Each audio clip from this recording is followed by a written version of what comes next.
Vai movimentando o corpo devagar, da direita para a esquerda, da esquerda para a direita. Quem tiver na almofada, vai descruzando as pernas lentamente.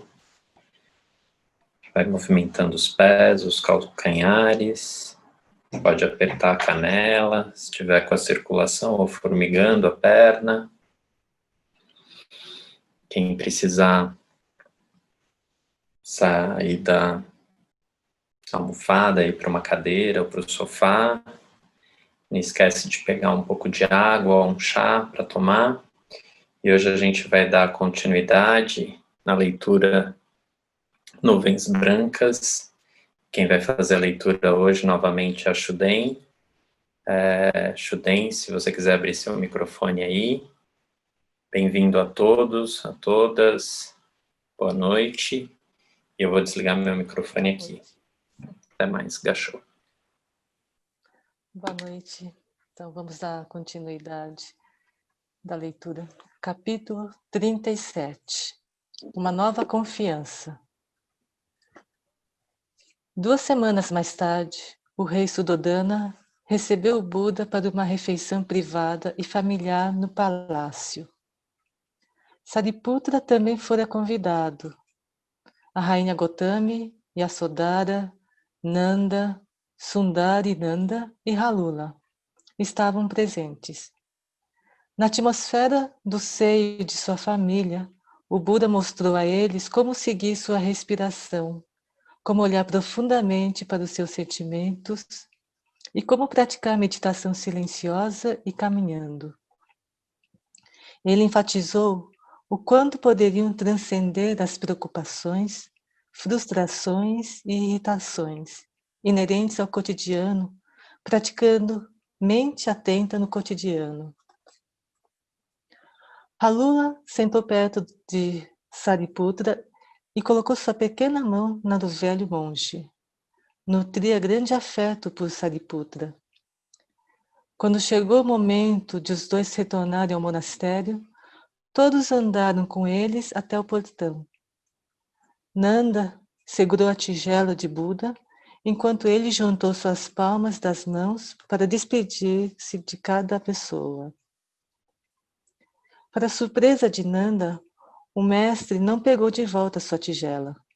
Sem saber o que fazer, Nanda seguiu até o monastério, esperando o melhor momento para devolver a tigela. Quando chegaram à comunidade, o Buda perguntou a Nanda se ele gostaria de passar uma semana no monastério para desfrutar do profundo sabor da vida de um bhikkhu. O rapaz amava e respeitava seu irmão mais velho e assim concordou.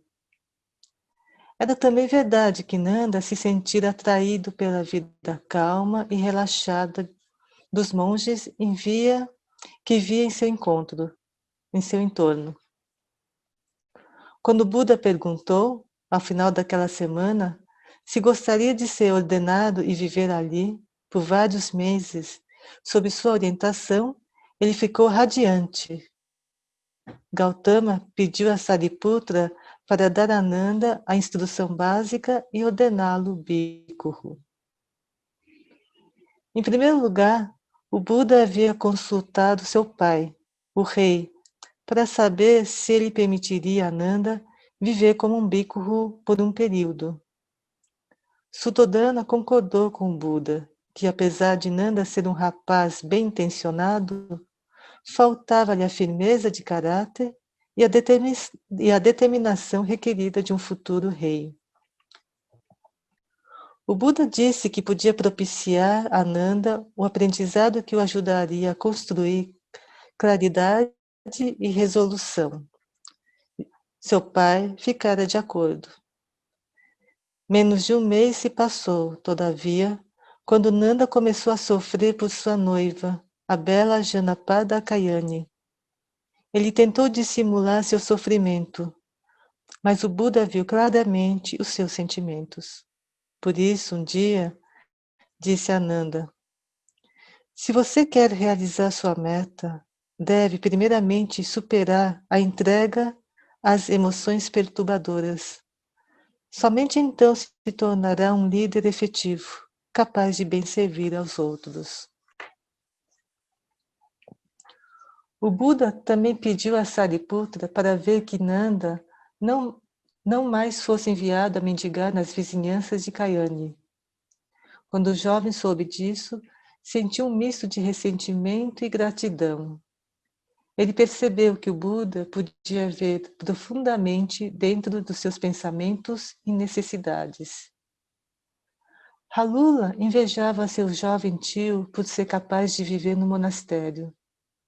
Ele queria ter permissão para fazer o mesmo. Quando pediu à sua mãe, porém, ela afagou sua cabeça e falou que ele primeiro tinha de crescer muito mais, antes que pudesse tornar-se um monge. O filho perguntou como poderia fazer para crescer mais rápido. Ela lhe disse para comer bem e se exercitar todos os dias. Um dia, quando viu os bicurros mendigando perto do palácio, e a soldada voltou-se para Halula e disse: Por que você não corre até lá para cumprimentar o Buda? Pergunte a ele novamente sobre a sua herança. Halula correu escadarias abaixo. Ele amava muito sua mãe, porém também amava seu pai. Tinha passado todos os seus dias com a mãe, mas não havia passado sequer um dia inteiro ainda com Siddhartha. Desejava poder, assim como Nanda, viver ao lado dele. Ele correu rapidamente através dos jardins e do portão sul até alcançar o Buda, que sorriu e estendeu-lhe a mão. Embora o sol da primavera já estivesse bastante quente, Halula sentiu-se protegido pela sombra e pelo amor de seu pai. Então, ergueu os olhos e disse: É muito bom e refrescante ficar ao seu lado. E a soldada observava-os do balcão do palácio. Ela sabia que o Buda havia dado permissão a Halula para retornar com ele ao monastério. O menino perguntou: Qual é a minha herança? O Buda respondeu: Venha até o monastério e eu a transmitirei a você. Quando voltaram para a sanga, Sariputra repartiu sua comida com Halula, que comeu em silêncio sentado entre o Buda e o monge.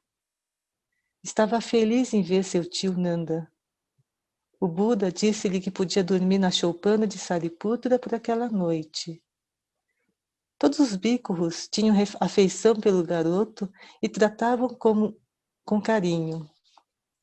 Halula desejava poder viver no monastério para sempre, mas Sariputra explicou a ele que, se quisesse ficar ali, teria de tornar-se um monge. Halula agarrou sua mão e perguntou se ele podia pedir ao Buda para ordená-lo.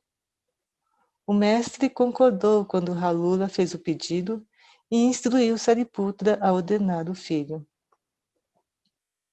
A princípio, Sariputra pensou que o Buda estivesse brincando, mas quando viu quão compenetrado estava, inquiriu: Mas, mestre, como pode alguém tão jovem tornar-se bhikkhu?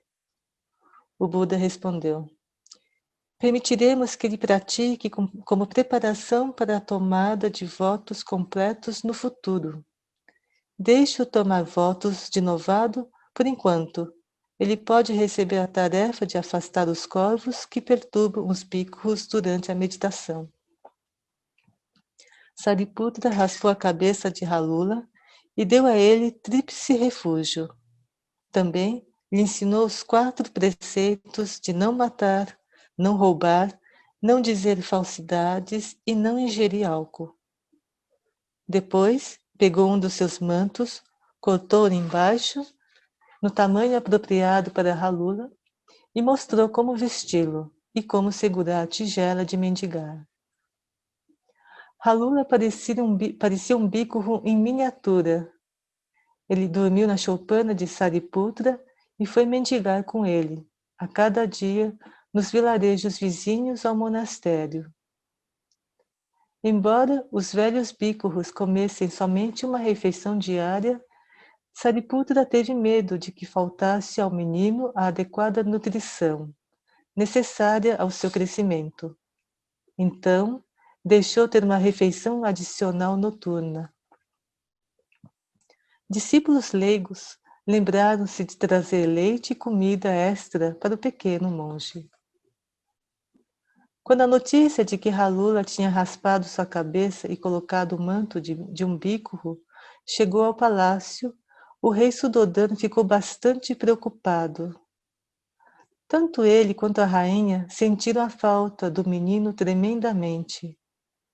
Esperavam que ele visitasse o monastério por apenas uns poucos dias e então retornasse ao palácio.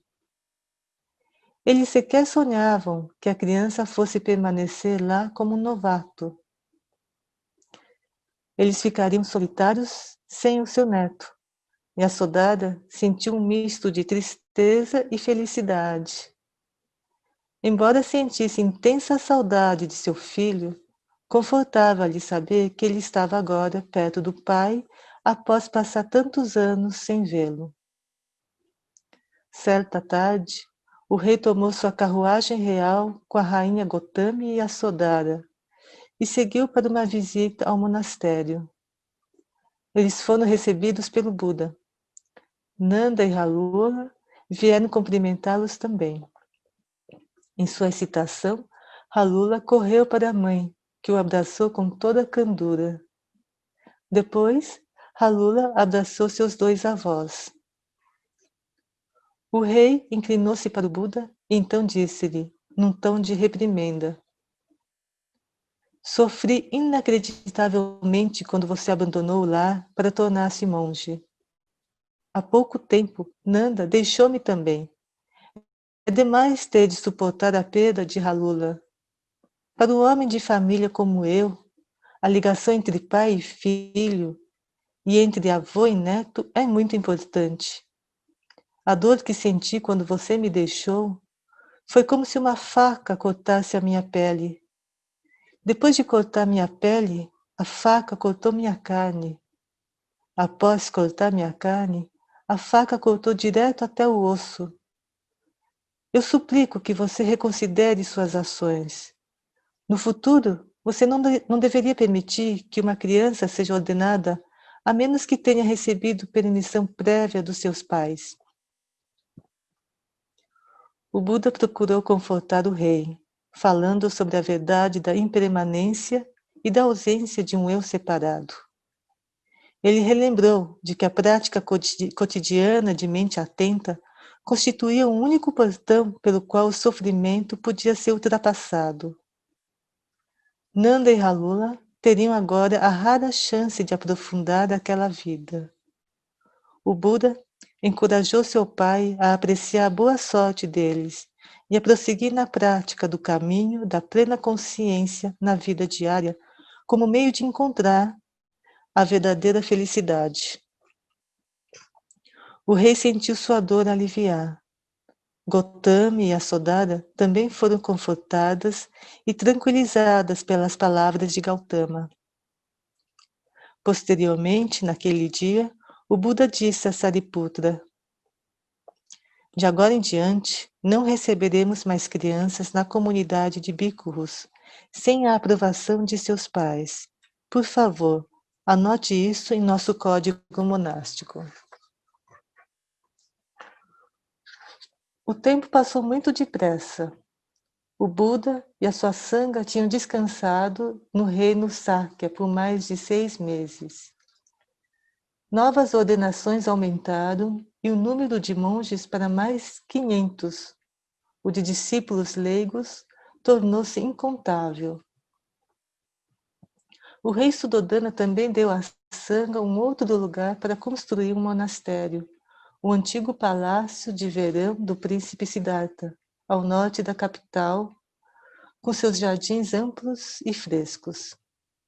Venerável Sariputra organizou um grande número de bhikkhus para estabelecerem a vida monástica ali. A presença deste novo mosteiro ajudou a garantir uma sólida base para a prática do caminho no reino Sakya. O Buda queria retornar para a floresta de bambus a tempo do retiro da estação chuvosa, conforme havia prometido para o rei Bimbisara e os bhikkhus que permaneceram lá. O rei Suddhodana convidou o Buda para uma última refeição antes de sua partida e pediu que desse uma palestra Dharma para a família real e todos os membros do clã dos Sakyas. O Buda utilizou tal ocasião para falar sobre a aplicação do caminho na vida política.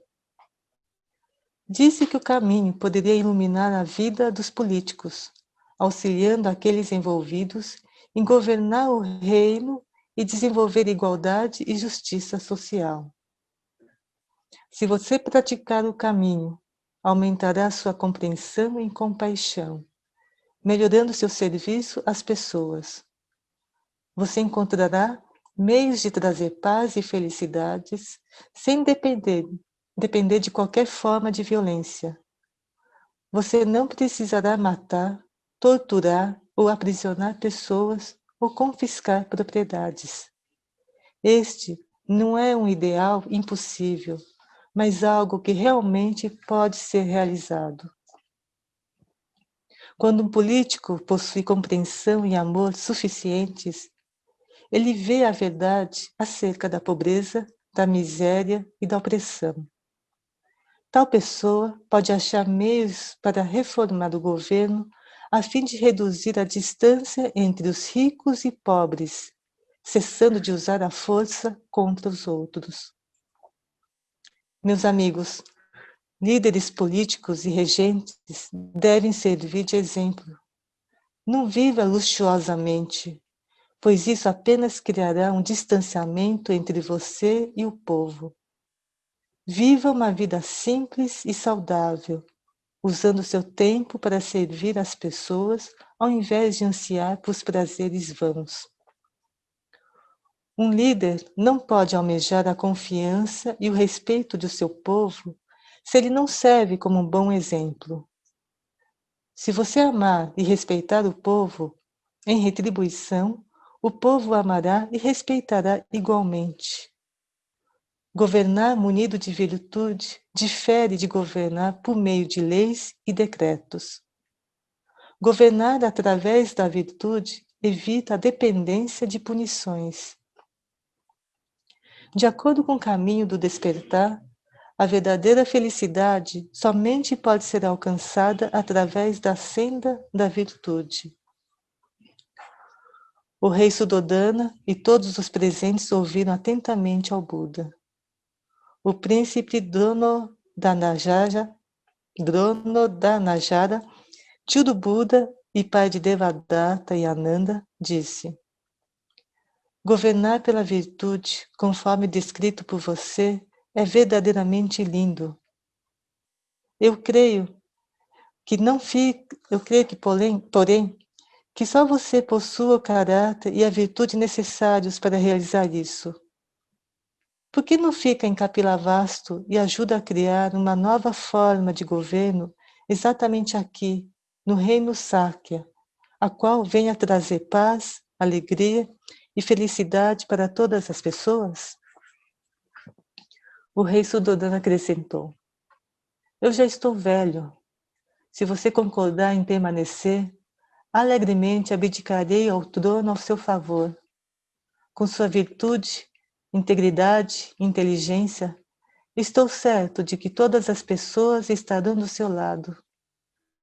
Depois de muito tempo, nosso país prosperará como jamais aconteceu antes. O Buda sorriu e não disse uma palavra. Depois, olhando carinhosamente para seu pai, disse: Pai, não sou mais filho de uma única família, de um único clã, ou mesmo de um país. Minha família agora são todos os seres. Minha casa é a terra. A minha posição é a de um monge que depende da generosidade dos demais. Escolhi este caminho, não o caminho dos políticos. Acredito que deste modo possa servir melhor a todos os seres. Embora a rainha Gotami e a Sodara não pensasse ser condizente expressar a opinião delas durante aquela reunião, elas se comoveram às lágrimas pelas palavras do Buda. Sabiam que aquilo que ele estava dizendo era correto. O Buda continuou falando ao rei e a todos sobre os 5 preceitos e como aplicá-los na vida familiar e na sociedade. Os 5 preceitos constituem a base de uma família feliz e de uma sociedade pacífica. Ele explicou cada preceito cuidadosamente e concluiu dizendo: se deseja que as pessoas se unam, deve primeiro obter delas confiança e crença. Se os líderes políticos praticarem os 5 preceitos, a confiança e a crença das pessoas crescerá. Com tal confiança e crédito, não há nada que um país não possa realizar. Paz, felicidade e igualdade social estarão garantidas. Criem uma vida baseada na consciência. Os dogmas do passado não constroem confiança e crença, nem encorajam a igualdade entre as pessoas. Deixem que o caminho do despertar ofereça uma nova senda e uma nova confiança.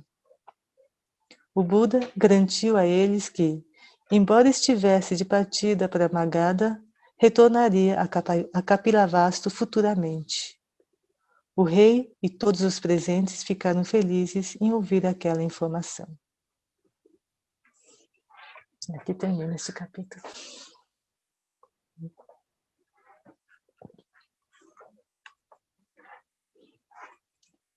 Alguém quer comentar alguma coisa?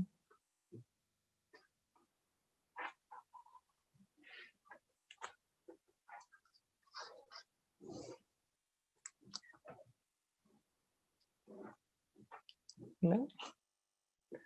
Seria tão bom que os nossos governantes ouvissem essa palestra Dharma do Buda, né? Pensei nisso agora, pensando que começou o horário político, né, as propagandas políticas dos vereadores, dos prefeitos. Podia televisionar isso, assim, né? Ou colocar lá na sala para os políticos, leitura para os políticos, né? Assim, que eles pudessem ler e entender um pouquinho mais, talvez abrir o... Não é? Ai, não, melhor nem falar sobre política, para não estragar a leitura. Bom. Alguém quer falar alguma coisa? Quer fazer algum comentário, alguma pergunta? Se quiser, é só abrir o microfone e perguntar.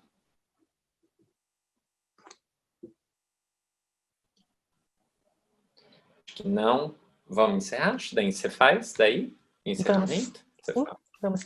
Vou desativar o meu aqui. Que os méritos de nossa prática se estendam a todos os seres e que possamos nos tornar o caminho iluminado.